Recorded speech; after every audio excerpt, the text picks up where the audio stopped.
The November wind cut through Natalie Harper's thin coat like frozen knives as she stumbled down the darkened streets of Manhattan. Her hands trembled, not just from the cold but from the fear that still gripped her heart. Behind her, somewhere, in the maze of city blocks, was the brownstone apartment where she had endured 3 years of misery under Patricia's roof. Natalie clutched her canvas messenger bag tighter against her chest. Inside were the only things that mattered anymore. Her mother's jade bracelet, 17 crumpled dollar bills, a change of clothes, and her sketchbook filled with drawings that represented the only freedom she had known. Everything else had been left behind in her desperate escape. The rain started suddenly, heavy drops that quickly soaked through her inadequate jacket. Natalie's vision blurred as water streamed down her face, mixing with tears she refused to acknowledge. She had cried enough over the past 3 years. Tonight was about survival, not sorrow. Her father had been a kind man, a gentle soul who loved literature and long walks through bookstores. When her mother died from pneumonia 7 years ago, he had been devastated. Natalie was only 16 then, trying to hold together both her grief and her father's. 2 years later, he met Patricia at a charity function. The woman had seemed sophisticated and caring, showering both of them with attention and promises of a new beginning. The wedding happened quickly, and Patricia's true nature emerged even faster. She convinced Natalie's father to move them into her apartment, claiming it made financial sense. Then she systematically isolated him from friends, controlled every dollar, and treated Natalie like an unwanted burden. When Natalie's father died suddenly from a heart attack 8 months ago, Patricia's cruelty intensified tenfold. The will had been changed weeks before his death. Patricia inherited everything, while Natalie received nothing but contempt. Patricia made it clear that Natalie lived in her home only out of legal obligation until she turned 23. That birthday had arrived yesterday. Patricia had celebrated by throwing Natalie's art supplies in the trash and announcing she had 1 week to leave. Natalie hadn't waited for the week to end. The rain grew heavier. Natalie realized she had wandered near Central Park. Her clothes were completely soaked now, and her teeth chattered uncontrollably. She needed shelter, needed to think, needed to figure out her next move. But exhaustion weighted her limbs like concrete. She found a covered bench near the park entrance and collapsed onto it, body shaking violently. How had her life come to this point? She had been accepted to art school 5 years ago with a partial scholarship, but Patricia had convinced her father it was a waste of money. Her dreams of becoming a professional artist had died slowly, suffocated by criticism and financial control. Natalie closed her eyes, trying to conserve what little warmth remained in her body. Sleep pulled at her consciousness, dangerous and seductive. She knew staying here was foolish, potentially deadly, but she had nowhere else to go. No friends left after years of isolation. No relatives who cared. No money for a shelter or hostel. The sound of footsteps on wet pavement barely registered in her fading awareness. Vincent Monroe had been walking through Central Park for the past hour, as he did most evenings when insomnia plagued him. The rain didn't bother him. In some ways, he welcomed it. The physical discomfort distracted from the emotional numbness that had become his constant. Companion since Claire's death 3 years ago, his umbrella kept him relatively dry as he followed his usual route. The park was empty at this late hour, which suited him perfectly. Solitude had become his preference, his sanctuary from a world that expected him to have moved on from grief. He almost missed the figure on the bench. Would have walked right past. If not for the small movement that caught his peripheral vision, Vincent stopped, his instincts from years of analytical thinking immediately assessing the situation. Someone was lying on the bench, soaked through, clearly in distress. He approached cautiously, holding his umbrella higher to see better in the dim streetlight. A young woman, probably in her early 20s, lay curled on her side. Her lips had a bluish tint, and she was shaking so violently that Vincent felt alarm spike through his usual emotional detachment. "Excuse me?" he called out, moving closer. "Miss, can you hear me?" Natalie's eyes fluttered open, unfocused and confused. She tried to speak, but her jaw trembled too much to form words. Vincent didn't hesitate further. He'd pulled out his phone and called Thomas, his driver, and he'd carefully helped the young woman sit up, draping his expensive wool coat over her shoulders. "What's your name?" he asked gently, his voice softer than he'd used in years, Natalie managed to whisper through chattering teeth. "Natalie Harper. Natalie, I'm Vincent Monroe. You're hypothermic and need immediate medical attention. My car will be here in 2 minutes. I'm taking you somewhere warm and safe." He expected her to protest or show fear. Accepting help from a stranger on a dark night went against every safety rule.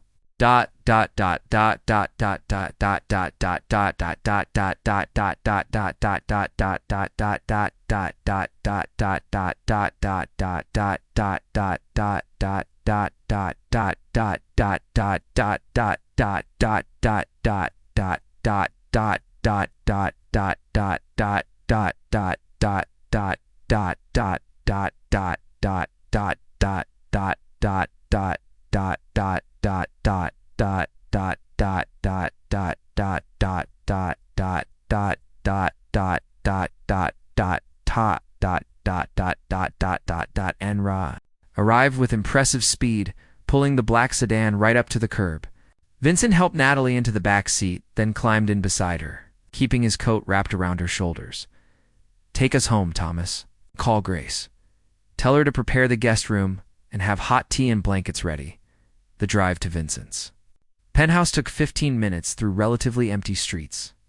Natalie drifted in and out of consciousness, vaguely aware of warm air blowing from the car's heater and the concerned voice of the man beside her asking occasional questions to keep her alert. She should have been terrified.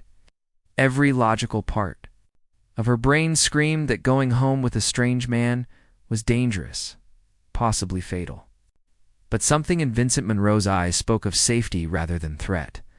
Perhaps her judgment was impaired by hypothermia. Perhaps she was simply too broken to care anymore. Or perhaps, somewhere in her subconscious, Natalie recognized that this unexpected encounter was about to change everything. The warmth hit Natalie like a physical embrace as Vincent guided her through the doorway of his penthouse. Her frozen limbs tingled painfully as circulation slowly returned. The space around her seemed to glow with soft golden light, though her vision remained blurry from exhaustion and cold. A woman in her 50s appeared immediately, her kind face creased with concern. Grace, Vincent's housekeeper, had worked for him since before Claire's passing and had learned to read his moods and needs without words. "Poor dear, she's frozen." "Through," Grace said, already moving to support Natalie's other side. "Let's get her into a hot shower right away, Mr. Monroe." Vincent nodded, releasing his hold as Grace took over with practiced efficiency. "The guest bathroom has everything she needs. I'll have Thomas bring up some clothes from the overnight guest supplies." Natalie wanted to protest, to explain that she couldn't possibly accept such kindness from strangers, but her body refused to cooperate. She let Grace guide her down a hallway lined with stunning artwork, barely registering the beauty around her. 20 minutes later, dressed in soft pajamas that were several sizes too large, Natalie sat in the guest bedroom wrapped in blankets, while Grace pressed a cup of chamomile tea into her hands. The older woman had insisted on checking her temperature and ensuring she showed no signs of serious hypothermia before leaving her to rest. Vincent knocked softly before entering, carrying a tray with soup and bread. He had changed from his wet clothes into casual slacks and a navy sweater, looking less like the imposing figure from the park and more approachable, almost vulnerable. "You should eat something," he said, setting the tray on the bedside table. Grace made vegetable soup, smiled, and should help warm you from the inside. Natalie accepted the bowl with trembling hands. "Thank you. I don't know how to repay this kindness. I have some money, not much, but I can give you what I have." Vincent held up a hand, his expression firm but not unkind. "I don't want your money, Natalie. What I want is to understand how someone ends up alone in Central Park during a rainstorm. It's clearly fleeing from something." The concern in his voice broke through the walls Natalie had built around her emotions. As she ate the warm soup, she found herself telling him everything. Her mother's death, her father's hasty remarriage, Patricia's cruelty, the isolation, the stolen inheritance, and finally, her desperate escape. Vincent listened without interrupting, his gray eyes never leaving her face. She noticed how intently he focused, as if her story mattered deeply to him. Though they were complete strangers, when she finished, Vincent was quiet for a long moment. Then he spoke, his voice carrying a weight of understanding that surprised her. I lost my wife 3 years ago. Cancer. We had been married for 8 years. I thought I knew what my life would look like. After she died, I buried myself in work, built walls around everything I felt, and convinced myself that emotional distance was the same as strength. He paused, looking out the floor-to-ceiling windows at the glittering Manhattan skyline. Finding you tonight reminded me that isolation isn't strength. It's just another form of surrender. Natalie felt tears slip down her cheeks. She hadn't expected such honest vulnerability from this polished, successful man. I don't know what to do next. I have no plan, no resources, nowhere to go. Vincent turned back to her, and she saw determination replacing the melancholy in his expression. I own an art gallery in Chelsea. My manager has been asking for an assistant to help with inventory, customer relations, and exhibition planning. The position doesn't require experience, just attention to detail and a willingness to learn. It pays enough to cover a modest apartment after a few months of saving. Natalie's heart leaped with hope, then immediately crashed with doubt. Why would you do this for me? You don't know me. I could be anyone, because 3 years ago when Claire was dying, she made me promise something. Vincent's voice grew thick with emotion. She said that grief would try to make me small, cold, and closed off. She made me swear that I would keep my heart open to unexpected connections, to moments where I could make a difference in someone's life. Tonight, finding you, this feels like honoring that promise. The next morning, Natalie woke in the comfortable guest bed, momentarily disoriented by the soft sheets and the golden sunlight streaming through the windows. For a few seconds, she thought the previous night had been a dream. Then she saw her messenger bag sitting on the chair, her sketches visible through the open flap, and reality settled back into place. Grace appeared with breakfast and news that Vincent had already left for an early meeting, but had left instructions for Thomas to drive Natalie to the gallery at 10 o'clock. The Monroe Gallery occupied a renovated warehouse space in Chelsea, all exposed brick, polished concrete floors, and dramatic lighting that showcased the contemporary art on display. Natalie felt overwhelmed the moment she stepped inside. Surrounded by creativity and beauty that she had been denied for so long, Vincent was speaking with a tall woman in her 40s who radiated artistic confidence. When he saw Natalie, his serious expression softened into something approaching a smile. Natalie. This is Jennifer Wu, the gallery manager.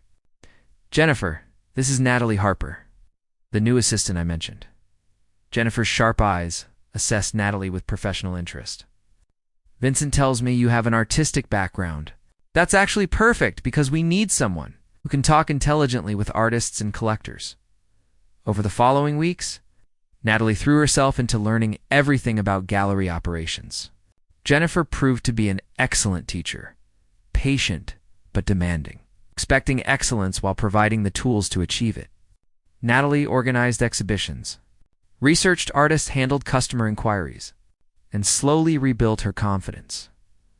Vincent visited the gallery several times each week, always professional but increasingly warm. They began having lunch together, conversations that started with work topics but gradually expanded into deeper territory. He told her about his childhood in Boston, his love for Impressionist art, and his struggle to find meaning after Claire's death.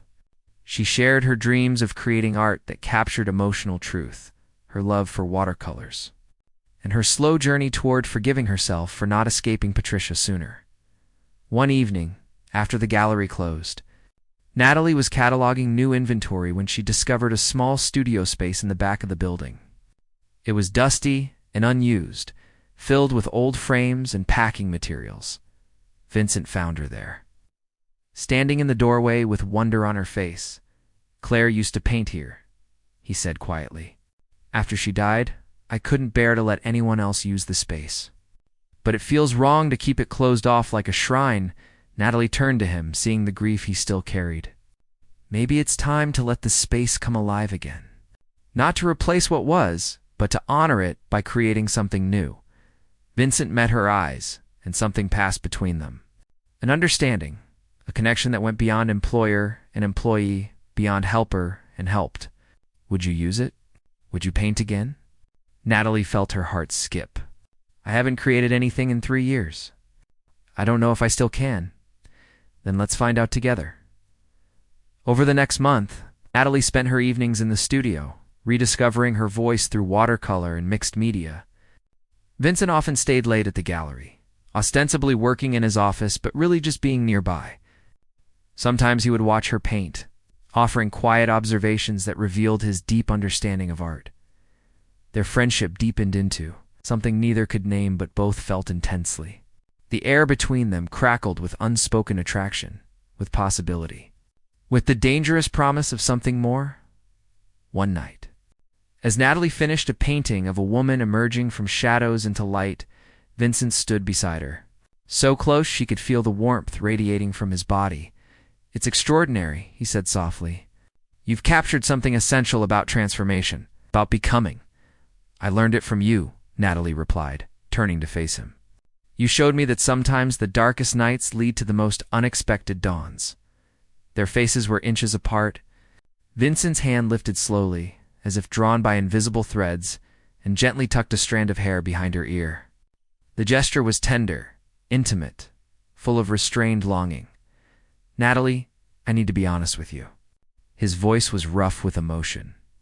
What I feel for you goes beyond friendship or professional respect, but I'm terrified of risking what we have, of complicating your life when you're finally finding your footing again. Natalie's breath caught. Vincent, you saved my life that night in the park. But more than that, you helped me remember who I was before Patricia tried to erase me. What I feel for you is complicated and scary and wonderful. Before either could say more, the gallery phone rang sharply, shattering the moment. Vincent stepped back, professional distance reasserting itself. But his eyes promised the conversation wasn't finished, as Natalie gathered her things to leave that night. She felt the weight of possibility settling around her shoulders like a warm cloak. Something was shifting between them, something profound and irreversible. The question was whether they would have the courage to let it unfold. 3 months had passed since that almost kiss in the studio, and the tension between Natalie and Vincent had grown into something both beautiful and unbearable. They danced around their feelings with careful professionalism during the day, but their evening conversations in the gallery grew increasingly intimate, filled with lingering glances and accidental touches that felt anything but accidental. Natalie had saved enough money to afford a small apartment in Brooklyn, but she found herself reluctant to leave the world she had built around Vincent. The gallery had become her sanctuary, and he had become the center of her universe in ways that both thrilled and terrified her. She was arranging paintings for an upcoming exhibition, when Jennifer approached with unusual excitement. Natalie, I have incredible news. We've been invited to showcase emerging artists at the Spring Contemporary Art Fair next month. Vincent and I discussed it, and we want you to submit 3 pieces for consideration. Natalie's hand stilled on the frame she was holding. Me, but I'm not a professional artist. I just paint in the evenings, Jennifer smiled knowingly. Your work is exceptional, and it deserves to be seen. Vincent has been raving about your latest series. This could be your breakthrough moment. That evening, Natalie confronted Vincent in his office, a mixture of gratitude and confusion swirling in her chest. Why didn't you tell me yourself about the art fair opportunity? Vincent looked up from his laptop, his expression unreadable. Because I wanted the invitation to come from Jennifer based purely on merit. Your talent speaks for itself, Natalie. I didn't want you to think I was using my position to give you special treatment. Everything you've done for me has been special treatment, she said softly, moving closer to his desk. You gave me a job when I had nothing. You encouraged my art when I had lost all confidence. You made me believe in myself again. Vincent stood, walking around the desk until only a few feet separated them. I gave you an opportunity. What you've done with it is entirely your own achievement. You're talented, hardworking, and brilliant. Anyone would be lucky to have you in their gallery, in their life. The last words hung in the air between them, heavy with meaning. Natalie felt her pulse quicken. Vincent, we keep dancing around this thing between us. I can't keep pretending I don't feel what I feel." Before Vincent could respond, the gallery door chimed, announcing a visitor. They both turned to see a woman entering, her designer suit and cold expression, immediately setting off alarm bells in Natalie's mind. The woman's eyes swept the gallery with dismissive calculation before landing on Vincent. "Hello, Vincent!" It's been a long time. Vincent's entire body went rigid, his face draining of color. "Patricia, what are you doing here?" Natalie's stomach dropped. This was her stepmother, looking exactly as she remembered, but somehow more predatory, more dangerous. Patricia's gaze shifted to Natalie, recognition and contempt flashing across her features. Well, my ungrateful stepdaughter has landed on her feet after all. How convenient that you found a wealthy benefactor so quickly. Natalie felt old shame trying to resurface. But something stronger rose to meet it. Anger, righteous and purifying. "I work here, Patricia. I earn my own living." Patricia laughed, the sound like breaking glass. "Is that what you call it?" "You always were naive, Natalie. Men like Vincent Monroe don't help poor girls out of kindness. They expect payment one way or another." "That's enough," Vincent said, his voice dangerously quiet. "You need to leave immediately." Patricia ignored him, stepping closer to Natalie. "I came to inform you that I'm contesting your father's will. My lawyers have found irregularities in the document. Turns out your father had an earlier will that left you half of everything. I've been ordered to pay restitution." Natalie felt the world tilt. "What?" Patricia's smile was venomous. "Your father changed his will shortly before he died, but he was under heavy medication at the time. The court has ruled it invalid. You're entitled to $200,000, the value of half the estate. I wanted to tell you personally before my lawyer sends the official documents." The news should have filled Natalie with relief and vindication. Instead, she felt only sadness for the years lost, the cruelty endured. The father who had tried to protect her even in his final days. "I don't want your money, Patricia. I want you out of my life permanently." Patricia's expression hardened. "You'll take the money because the court ordered it. But don't think this changes anything. You're still the worthless girl who couldn't even keep her own father's love. Vincent will tire of you eventually, just like everyone else." Vincent moved between them, his presence commanding. "Patricia Harper, you have 30 seconds to leave this gallery before I call security and have you removed for harassment. Natalie is under my protection, and if you ever contact her again, I will ensure my lawyers make your life extremely difficult." Patricia's eyes narrowed, but she recognized the steel in Vincent's voice.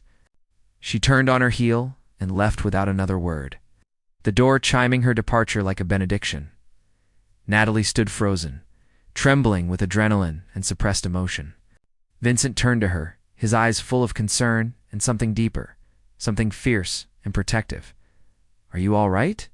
Natalie shook her head, tears finally breaking free. "I spent 3 years believing I was worthless, that my father had abandoned me, that I deserved Patricia's cruelty. And all along, he had tried to protect me. He did love me." Vincent closed the distance between them and pulled her into his arms. She collapsed against his chest, years of pain pouring out in racking sobs. He held her tightly, one hand stroking her hair, murmuring words of comfort and reassurance. When her tears finally subsided, Natalie pulled back slightly to look up at him. His face was closer than she expected, his eyes intense with emotion. "Your father loved you," Vincent said quietly. "Just as anyone who truly knows you must love you. You're extraordinary, Natalie. Strong, talented, compassionate, beautiful in every possible way." "Vincent," she whispered, her heart pounding. He cupped her face in his hands, his thumbs gently wiping away her tears. "I've been trying to maintain professional distance, trying to convince myself that what I feel for you is inappropriate given our circumstances. But the truth is, I fell in love with you that first night in the park. Every day since has only made me more certain." Natalie's breath caught. "I love you too. I think I have since you gave me your coat and promised me safety when I had nothing." Vincent's smile transformed his entire face, chasing away the shadows that had lived there for so long. "May I kiss you?" "Please," Natalie breathed. His lips met hers with tenderness and passion. A kiss that spoke of new beginnings and healed wounds, of love that had grown from darkness into light. Natalie melted into him, her hands finding their way to his chest, feeling his heartbeat matching her own racing rhythm. When they finally pulled apart, both breathless and smiling, Vincent rested his forehead against hers. "I want to do this right, Natalie. No rushing, no pressure. We have all the time in the world." The Spring Contemporary Art Fair arrived with fanfare and excitement. Natalie's 3 paintings were displayed prominently in the Monroe Gallery section. The pieces formed a trilogy titled Emergence, depicting a woman's journey from shadow into light. From despair into hope, from isolation into love, Vincent stood beside her as collectors and critics examined her work, his hand resting gently on the small of her back. His pride in her was evident in every glance. Every whispered encouragement. By the end of the evening, all 3 paintings had sold for impressive sums, and Natalie had received commissions for 4 more pieces. Jennifer was ecstatic, already planning a solo exhibition for the fall. As the crowd thinned, Vincent led Natalie to a quiet corner of the exhibition hall. He reached into his jacket pocket and pulled out a small velvet box. Natalie's eyes widened. "Vincent, what is this?" He opened the box to reveal a delicate silver bracelet, its design echoing the jade bracelet her mother had left her. "It's not an engagement ring, not yet. But it's a promise. A promise that I will spend every day earning your trust, supporting your dreams, and loving you with everything I have." Natalie felt tears of joy streaming down her face as Vincent fastened the bracelet around her wrist. "It's perfect. You're perfect." Vincent laughed softly, kissing her temple. "I'm far from perfect, but loving you makes me want to be better than I am." 6 months later, Natalie moved into Vincent's penthouse, not as a guest or employee, but as his partner in every sense of the word. Her paintings adorned the walls, bringing color and life to spaces that had been monochrome for too long. The studio at the gallery became her second home, where she created art that spoke to the human capacity for transformation and resilience. Patricia's restitution payment went directly into a foundation Natalie established to help young artists from abusive or difficult home situations. She named it the Harper Creative Fund in honor of her father and mother, turning her pain into purpose. On a crisp autumn evening, exactly 1 year after their first kiss, Vincent proposed properly. They were standing in the gallery studio, where Natalie had rediscovered her artistic voice. Surrounded by her paintings and the ghost of Claire's presence that no longer felt like a barrier, but like a blessing. "Natalie Harper, will you marry me and let me spend the rest of my life watching you create beauty and being grateful that a rainy night in Central Park brought you into my world?" Natalie said yes through happy tears, knowing that she had found not just love, but home. A home built not on wealth or circumstance, but on mutual respect, shared healing, and the courage to let light triumph over darkness. Their wedding took place the following spring in the gallery, surrounded by art and friends, a celebration of 2 people who had found each other in the midst of loss and learned that sometimes the greatest masterpiece is the life we create together. As they danced their first dance as husband and wife, Natalie whispered, "Thank you for finding me that night." Vincent pulled her closer, his eyes bright with love. "Thank you for letting me save you so that you could save me right back." And in that moment, surrounded by beauty they had created together, Natalie knew that her story had finally found its perfect ending, which was really just the beginning of something even more extraordinary. The end.